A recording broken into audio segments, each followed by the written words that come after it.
Subscribe कीजिए हमारे YouTube channel Elohim apologetics को और प्रेस बेल आइकन को दबाइए जिससे हर वीडियो का नोटिफिकेशन सबसे पहले आपके पास पहुंचे।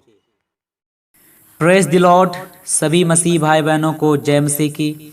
परमेश्वर पिता का अनुग्रह और उसकी दया, उसकी आशीष हम सभी मसीह भाई बहनों पर होती रहे और हम उसके बेटे यीशु मसीह की तरह दिन प्रतिदिन बनते जाए और हमारे द्वारा परमेश्वर की महिमा होती रहे, यीशु के नाम में आमीन। दोस्तों, आज का टॉपिक है कि आत्मा में दीन होना क्या होता है। जब हम यीशु के बारे में बाइबल में पढ़ते हैं और बाइबल में उसकी चरित्र को देखते हैं तो हमें पता चलता है कि आत्मा में दीन होने का मतलब आखिर क्या है। जब यीशु मसीह यरदन नदी पर यूहन्ना बपतिस्मा दाता से बपतिस्मा लेने के बाद अपनी सेवकाई शुरू किया, सर्वप्रथम शैतान द्वारा जंगलों में उसकी परीक्षा किया गया। उसके बाद यीशु ने शिक्षा देना शुरू किया। अपनी शिक्षा में उसने पहली बात जो कही वो यह थी जो लिखा है मत्ती रचित सुसमाचार अध्याय 5 वचन 3 में कि धन्य है वे जो मन के दीन है क्योंकि स्वर्ग का राज्य उन्हीं का है।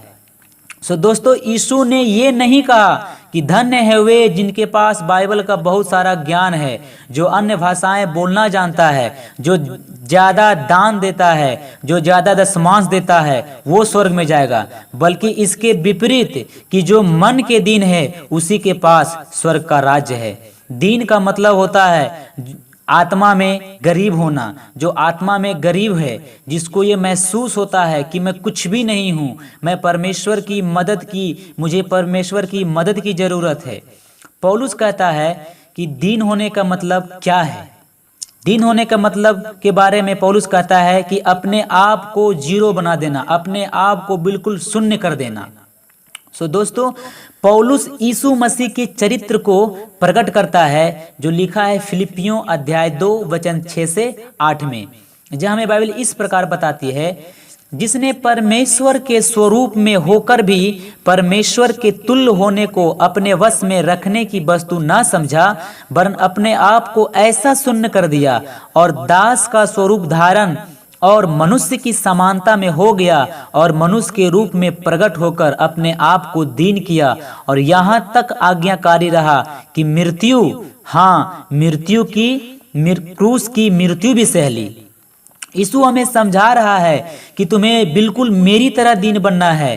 जैसे मैं एक उदाहरण देना चाहता हूँ। मान लीजिए कि आप अपने घर में मतलब थोड़ा सा गुस्सा में कहीं जा रहे हैं और रास्ते में आपको कोई भिखारी मिल जाए और वो अपना हाथ आपके तरफ बढ़ाए और कहे मुझे कुछ पैसा दे, और आप गुस्से में उससे कहें कि ए भिखारी, चलो भागो यहाँ से, मेरे पास छुट्टे नहीं हैं। और आप देखोगे कि वो जो भिखारी था वो बेचारा चुपचाप चला जाएगा, वो आपसे झगड़ा भी नहीं करेगा। क्यों? क्योंकि वो अपने आप में जानता है कि हम एक भिखारी हैं और हमारा इस संसार में कोई इज्जत नहीं है। हमारा तो यही काम है, भले ही लोग हमें कुछ भी कहे, पर यदि कोई हमें भिखारी कहे या हमें गाली दे या हमारी कोई इज्जत ना करे तो हमें बहुत बुरा लगता है। क्यों? क्योंकि हम अपने आप को कुछ समझते हैं कि मैं कुछ हूँ। हमें ऐसा लगता है कि हमसे बेहतर कोई है ही नहीं। मेरे भाइयों और बहनों, यही वो घमंड है जिसने पता नहीं कितने रिश्तों को बर्बाद कर दिया है।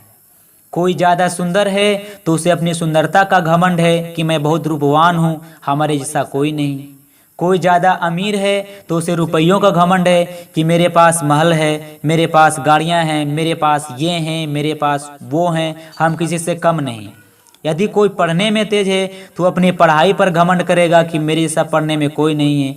यदि किसी के पास बाइबल का ज्ञान है तो वह अपने बाइबल के ज्ञान पर घमंड करेगा। यदि किसी ने परमेश्वर ने पास्टर बनाया है तो अपने ऊपर इस बात का घमंड करेगा कि मैं एक पास्टर हूँ।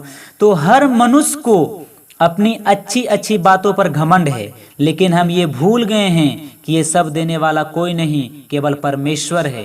केवल परमेश्वर ने ये सब कुछ हमें दिया है। क्यों हमें थोड़ी थोड़ी बातों के लिए बुरा लगता है? क्यों हमें लोगों को थोड़ी थोड़ी बातें दुख पहुंचाती है?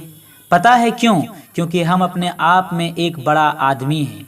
यदि आप चाहते हैं कि परमेश्वर आपके अंदर से घमंड को निकाले तो आपको एक काम करना पड़ेगा और वह यह है कि जब भी लोग आपको बुरा भला कहे, आपको इज्जत ना दे, आप उस समय कोई जवाब ना दे, बिल्कुल चुप रहें। क्योंकि परमेश्वर बहुत बार हमारे जीवन में कुछ ऐसे लोगों को आने देता है जो हमसे बुरा चले और हम उनको जवाब ना दे। इसी से हम दीन बनते हैं और हमारे घमंड पर हथौड़ा चलता है और हम परमेश्वर की सेवा में उपयोग किए जाते हैं। क्योंकि पहला पतरस की पत्री में लिखा है, परमेश्वर दीनों पर अनुग्रह करता है। तो आज अपने आप से पूछे कि जो लोग आपसे बुरा चलते हैं, आप उनके साथ कैसा चलते हैं। यदि आप इस वीडियो के द्वारा कुछ सीखे हैं तो कमेंट जरूर कीजिए। परमेश्वर आपसे प्रेम करता है और वो आपके साथ है। जय मसीह की। यदि आप इस चैनल पर नए हैं तो सब्सक्राइब करना ना भूलें।